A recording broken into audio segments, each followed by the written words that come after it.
దీంతో మనం 2 కలిపి జాయింట్‌గా మంట పెట్టినప్పుడు ఆ విడుదలైన కార్బన్ డయాక్సైడ్‌ని ఆక్సిజన్‌గా మార్చి మనకి అగ్నిహోత్రంలాగా ఉంటుంది. అంటే చూడండి సాక్షాత్తు మనకు అగ్నిహోత్రంతో వంట చేసుకున్నట్టు. సో, వాయుదేవుడు మన సూర్యభగవానుడు తగలకుండా వంట చేస్తే ఏమవుతుందంటే అది మంచి ఆహారమైనా కూడా పాయిజన్‌గా మారిపోతుంది.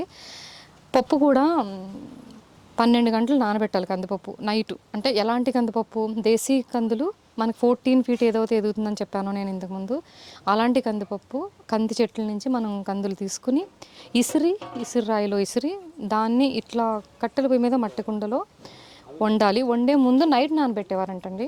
మళ్ళీ కట్టెల పొయ్యి మీద పిడకలు పెట్టి పప్పు వేసేసిన తర్వాత 5 గంటలకు ఉడికేదంట. అంటే అంత స్ట్రాంగ్ ఉంటుంది కందిపప్పు. ఇప్పుడు అది కాస్త హైబ్రిడ్ అయిపోయింది. మళ్ళీ ఫుల్ కెమికల్ అయిపోయింది. ప్రాసెసింగ్ కూడా కెమికల్ అయిపోయింది. ప్యాకింగ్ కూడా కెమికల్ అయిపోయింది. ఎక్స్పైరీ డేట్ వచ్చింది.